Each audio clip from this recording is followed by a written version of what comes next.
Welcome to the podcast from Stress to Success Blueprint. I'm your host, Lolita Guarin, and today's episode 169. Thank you so much for coming in. If you're a returning listener, thank you so much for coming back. If you're new, welcome. If you have not subscribed to my channel and you've been listening to a few of my videos already, please do so. So we are continuing the conversation about how stressful the changing life can be.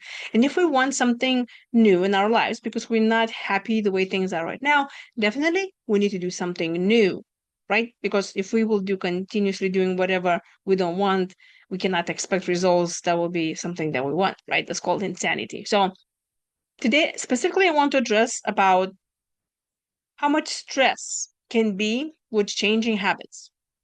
Because when you want to have something new, you need to adjust things.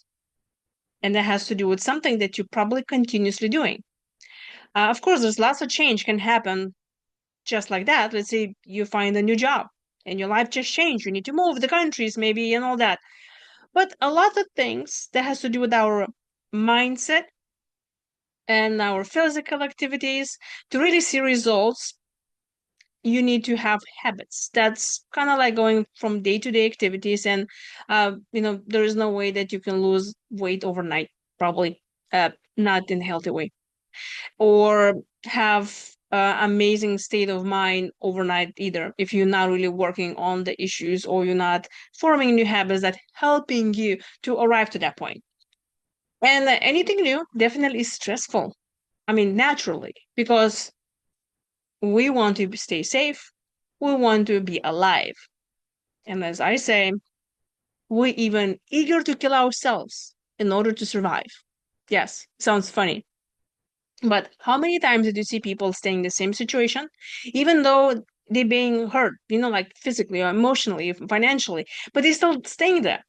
Well, because what you already know. So, you can handle it. Hence, you did not die. So you are going to stay there because you have no idea what the future is going to bring, or you have no idea what they'll look like if you will change that situation to something else. So, I mean, I totally get it. That could be very, very stressful, especially if you're already coming from the environment um, that any change was super stressful for you.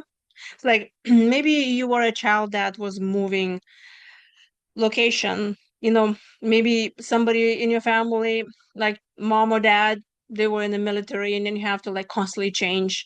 Maybe they were a teacher, maybe they were somebody else that you uh, the moment you form new friendships, new relationships, you need to move. And that change obviously is not really helping you and not making you feel safe and secure. So any change now, when in adult life, you immediately resent. You're like, I don't want to change anything. I want to stay the same place, even if it's hurting me. So I mean, I get it. I get it. So how is that you overcome this? It's like, okay, well, that's stressful, but then what? Habits can be the same stressful if you really want to achieve something. Even small thing can be very, very stressful for you. So you need to start small. Um, you probably read the book Atomic Habits. Great advices there. You should go read that book. Obviously, I'm not affiliated by any means. Um, but few things I can tell you here. It really works if you start new habits, attaching it to the some habits that you already have. So, like an example, if you brush your teeth, just say after I finish brushing my teeth, I'm gonna do a push-up. And that's easier for you because you're just gonna add it on, and one habit will remind you that you need to do another habit. Then also great idea to give yourself a reward for something that will make you happy. So you will look forward to that. You need to reward yourself. Um, it could be a very stressful situation here if you, let's say, you don't believe you deserve to be rewarded, and that can go back into childhood trauma. We'll probably need to talk with the therapist. Um, that's a different issue. But also with the habits, you need to identify what habits that you're making and what you're doing continuously now that is not helping you. Because when I have clients coming to me and they say, I don't have time for this. It's like, okay, well, let's find time. And it's like, no, I cannot find time. It's like, okay, let me look. What is it you do every single day? And then ask yourself, okay, I did this and this, and I got those results. Is that making me happy? Is it moving me towards a goal? If it's useless, then maybe you need to change it. So, for example, let's say you watch 3 hours on Netflix every single day, and then you say, I don't have time for this. But then if I say, well, maybe you need to start working out or working on your business instead of those 3 hours watching Netflix, you may have resistance and you may have this feeling of like, no, this is stressing me out, or even to think about the gym because, well, not being in the perfect form, it's serving you. It is keeping you safe. So you need to really dig deep and ask yourself, how is this serving me? And maybe not being in a great form is serving you because you are being loyal to a group of people that you identify with and they're not fit. And if you think if you will be fit, then they will exclude you. Hence, that's really triggering your childhood trauma of being abandoned. So you see how convoluted it can get. Um, so identify those habits and ask yourself, are they really serving you?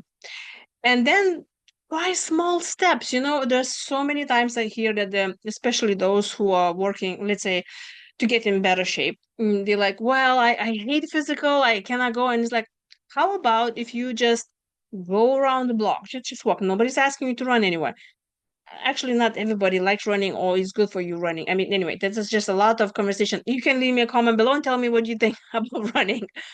But how about just start, just putting the shoes on, put this tennis on and just walk around the house. If just kind of ease yourself into that and see, well, nothing's happening, nobody's dying around if I'm just gonna walk around the block. So there are plenty of ways how you can learn how to deal with your old habits and how to start the new habits.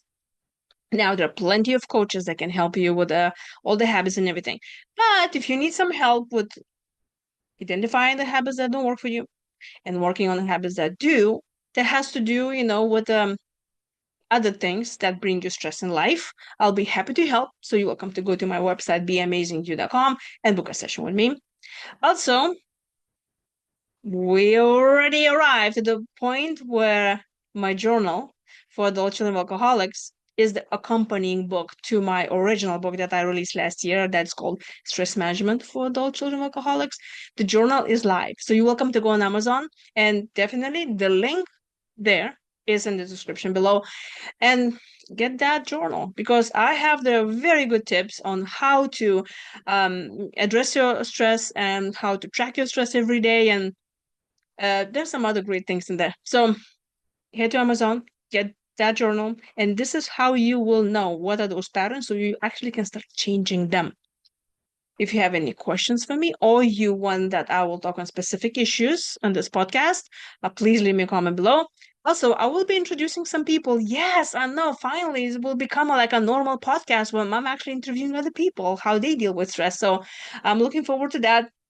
And yes, there's some still a few things that I want to touch on that comes to, changing things in life and how how stressful it can be. So yeah, I'll see you in the next episode.